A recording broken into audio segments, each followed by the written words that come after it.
Hello everyone. So let's get started with a language class by me, Pooja Vishwakarma. So before we start with the class, let us see what we have in hand today. We will first see an idiom. Whenever I start a class, I make sure to start with something which we can use in our day-to-day life. So the idiom for the day is to blow one's own trumpet. Now, most of us would think what possibly this word could or this phrase could actually mean. So let us have a look, let us decode it, and let us try to understand what it actually means. Let us see what it means. It means to praise oneself. When you are praising yourself a lot, when you are talking about yourself more, then we use this idiom to blow one's own trumpet. One sentence for all of you. Nobody likes a person who always blows his own trumpet, someone who always praises himself, like the self obsessed people. Nobody likes that type of person. I have one more idiom for you, very genuine, very common, and we all are using also in different places, like it could be magazine articles. The idiom is with flying colors.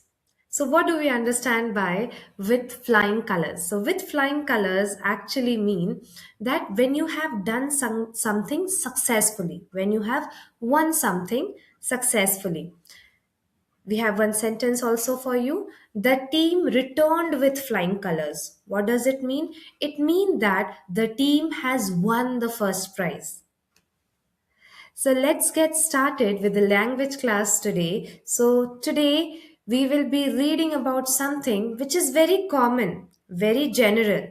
When we speak, when we talk to someone, when we assume or when we think of some hypothetical situation, in that case we are using these types of sentences.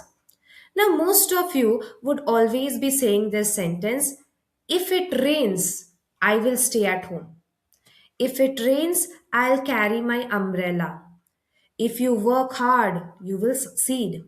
So, when you look at or when you hear these sentences, there is one question that always stays in our mind. Which tense should I use here?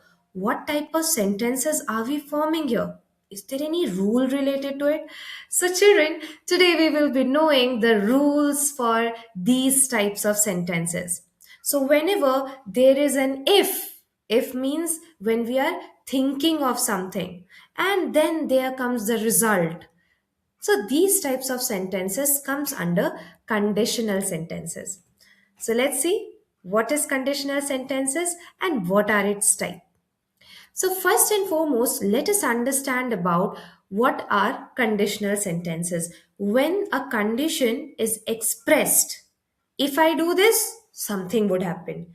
If I had not done that, the other things would not be possible. So there are different sentences based on different situation. One thing also, please remember, children, it completely depends on our way of thinking. Logically, what is right. And then we have got rules to follow. So let's see. So basically, there are four types of conditional sentences.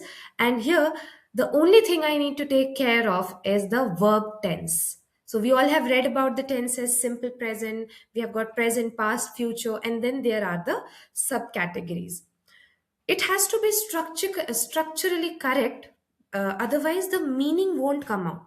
So that's why whenever the two clauses are used, we are always placing a comma there. The first conditional sentence is our zero conditional. Let me just shift my image to here so that you all are getting a clear view of my presentation. So, zero conditional, especially whenever we are talking about something which is scientifically true or which is a general fact. Scientifically true or it's a general fact. So, in these cases, we use zero conditional, which means that if this happens, the other thing also will happen. We are sure that is confirmed. So, we are using a zero conditional. Best way to understand this is You are reading your physics books, you are reading some experiments in chemistry, so there in that cases it is clearly written. I have an example for you. If we heat water above 0 degrees celsius, it boils. What does it mean? Ki when we are heating it, yes, this one condition I'm putting, and if I'm putting one condition, definitely there is something which is the result out of it, right? So here you can see that if we heat water above 100 degrees celsius, it boils. Let us divide the sentence into two, or I could say I'm dividing it into clauses. The first clause is basically our conditional clause, or I could say this is the condition. If this is happening, the other things would happen. There is a complete reality. This is sure this is gonna happen. So this is my result. All the conditional sentences do have these two clauses into them. What are they? This is a condition and the other one is the result clause. Let us look for another. Now you try it out, children. Here, what we are focusing, my if clause will have a simple present tense, and my main clause, or I could say result clause, that also should have a simple present tense. Simple present, you remember the base form of the verb. The base form of the verb is known as our simple present tense. So let us see this sentence. If you dash the truth, everyone appreciates it. Now we need to understand key. Here I know that I am going to use simple present. Why? Because it's a truth. If I speak, definitely everyone is going to appreciate. This is the truth. I know this, right? It's a fact. Everyone accepts it. Now, here, what comes next is I need to make my subject agree with my verb. Now, what to do in that case? I have to look for the person. If you dash the truth, everyone appreciates it. Here also, they have already used the simple present, so I don't have to use the brain. I have to only think about the first blank. So, if you speak the truth, everyone appreciate it. Now, let's see the second question. If you have a good job, you dash secure in life. Be form of the verb. Now, be form of the verbs are is, am, are. And I'm already told that this is going to be simple present. Simple present, only three options are there with me. Now, what to do in that case? I am going to make it agree with you. अब you के साथ में what will you use? That's the logic we have to use here. If you have a good job, you are secure in life. So, whenever something you're talking about a truth or a fact, we will always use zero condition. Zero condition ka meaning is only that ki if clause will have a simple present tense and the main clause will also have a simple present tense. So I hope I'm clear with the zero condition. Let's move forward with our next condition. Let's see what we have in hand for the next conditional sentence. So here, now we will be reading about our first conditional sentence. Now, first condition sentence, I need to understand कि something is happening, but then I'm not sure or it is not guaranteed that it will occur in future. I cannot guarantee you about that. Then we are using first conditional. Here, the outcome is likely to happen, but it is not guaranteed. Ki it is compulsory that this is gonna happen. So in that case, what we will do? Here I have to figure out my tense. So if and when, if clause will have a present tense, whereas my main clause will have a shall or future tense. Now here I have not mentioned simple present. Let me be very clear, because when I talked about zero condition, I have already mentioned you there. I was very specific that if clauses take simple present. Here we are only talking about present tense. Okay. If you rest, you will feel better. That is sure. This is likely to happen. Right? If the teacher dash well, the students dash him. Right? In that case, what was happening? That was the fact. Here what is happening, we are using will, right? It is sure to happen. There are like chances, 100% chances that this is gonna work. So if the teacher dash well, again, since I'm using a present tense, so I have to be very clear about my subject and my verb agreement. So here, if the teacher teaches well, the students will praise him. Why did I use teaches here? So let me be very clear, children. Subject and verb agrees based on the quantity. That means singular and plural. So very simple. We have got an idea here कि when the subject is singular, my verb is singular. My verb is also going to be singular. So here, as you can see, if the teacher, singular. So definitely my verb has to be singular. But most of us would definitely have a doubt in the mind. Teacher, we are always told that whenever we are writing a plural sentence, we add s or es. Then here in the verb, you are adding s and es and you are saying it as singular. So let me tell you one thing, children. It's a rule. It's a rule that we have to follow, especially when we have a subject which is a noun, we can add s and es to it to show its plural form.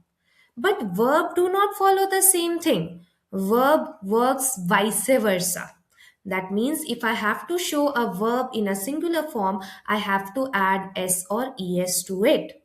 So that I have to feed to my brain. Noun works with the addition of s or es, it behaves as a plural form. Whereas when I talk about the verb acts as singular, once again, acts as singular whenever s or es is added. Whenever s or es is added. So let's see one more example for it. If you set your mind to a goal, you dash it. We have the verb achieve. Now I know this is likely to happen because if I have set up my mind to a goal, it will be done, right? So let us see, you will achieve it. Yes, I hope I am clear. So, the zero condition we have read about something which is the general truth. First condition, we are talking about something which is likely to happen in the future. We are saying it can probably, but not confirm. So, let's move to the next conditional sentences. So next we have second conditional sentence, which is not at all similar to what we have read till now. Zero, one, this is the second condition. So second conditional sentences are basically unrealistic. That is unlikely to happen. Something which is very unlikely. We are not ever going to find it. It's a kind of imagination. Imagination, right? It's kind of imagination. Now what is the format? What is the format of the sentence? So my if clause will be in the past tense, whereas the main clause will be in the past conditional tense. So let's see one sentence for better understanding. Here what I'm doing, if I dash $1 billion, I dash to the moon. If I inherited $1 billion, I would travel to the moon. This is in past tense. I can be very specific and mention here simple past. And in the second part, I have used the past conditional. I would travel. Now, this is never going to be true. This is completely imagination. This is never gonna be true. And if this never gonna be true, so definitely this will be a second conditional. This will be my second conditional sentence, which is very unlikely to happen. Let's see the next one. I hope you all can answer. If I dash in Australia, I would visit the ISKCON temple. Can you answer me? Yes, we have got the verb as live. We have got the verb as live. And I have already told you this is something which is unrealistic. Suppose I lived in Australia, then I would visit, which is a very unlikely thing to happen. So here what I'll be using, if I lived in Australia, I would visit the ISKCON temple. Let's see the next one more sentence. If you learned to speak English, you dash this job. Now, this is also not sure. You should have other skills also in addition to speaking English, right? So here, this is also coming under second conditional. If you learned to speak, What does learn means? Learn, here we are using the tense past, and I am well aware of this sentence is in second condition because this is rarely, like unlikely to happen. So what I will use, I will use the past conditional. So I will use you would get a get this job. So if you learned to speak in English, you would get this job. So this is my second condition. Once again, let's recall. Zero condition, what we have read. Zero condition we have read is something which is a general truth or a scientific fact. First condition, what we have read. First condition sentence, something which is likely to happen. There are chances. Second, never, unrealistic, unlikely to happen. Let's move on with the second conditional sentence. Some sentences are there, that's why I have just put it here.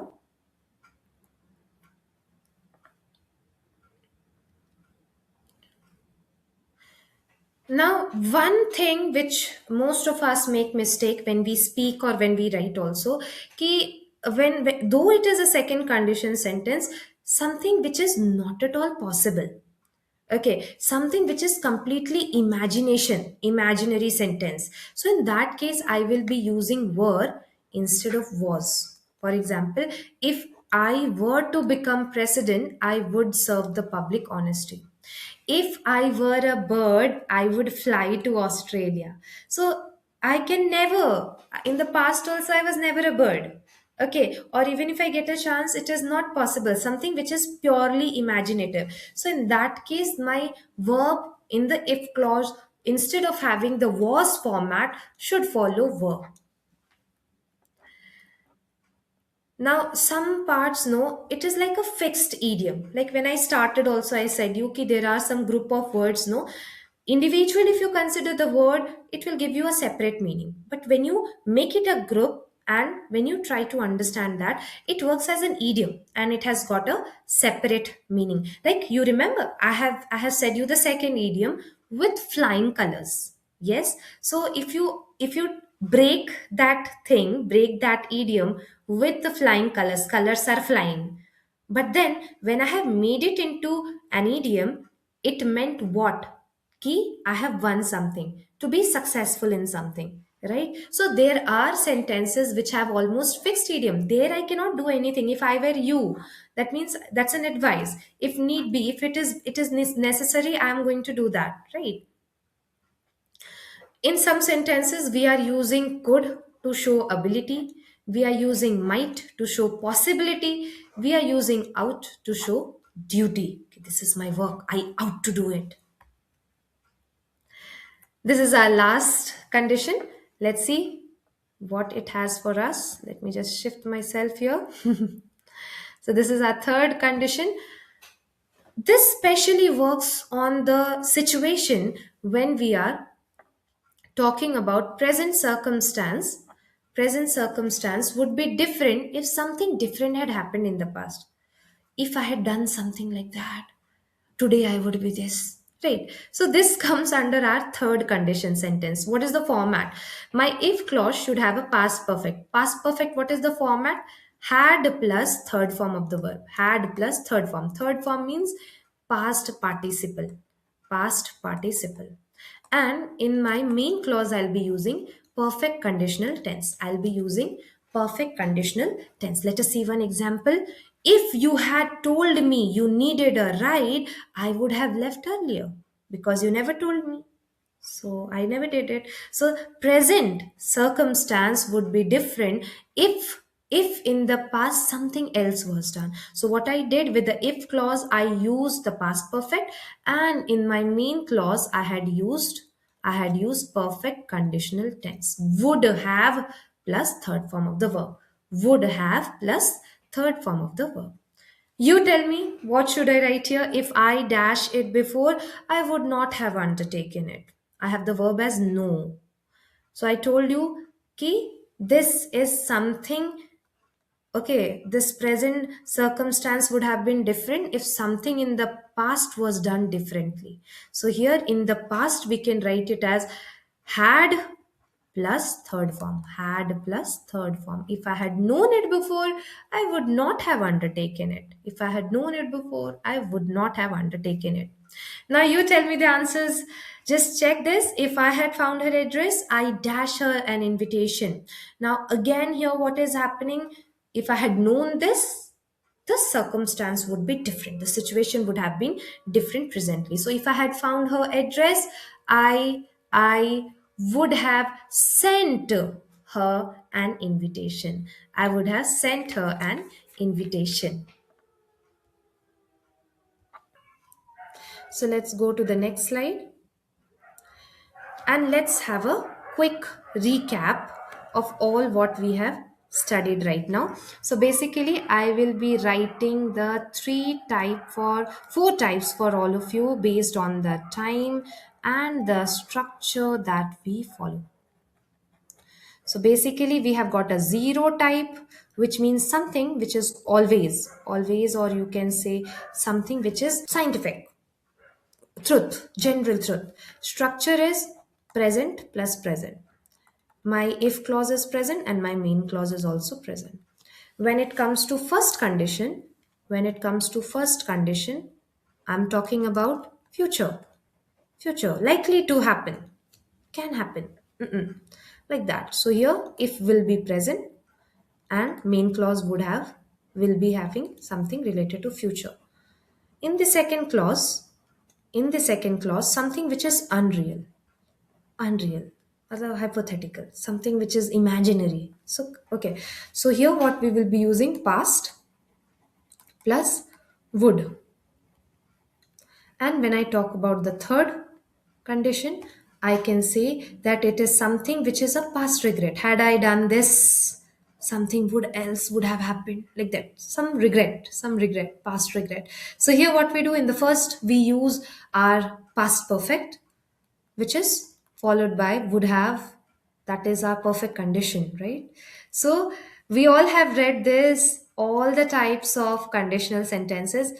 The key is not learning, children. The key to understand this conditional sentence is logically you have to think, and you have to understand the time, and accordingly you have to choose the correct condition. Thank you so much for watching. So I hope I'm going to meet you in the next class.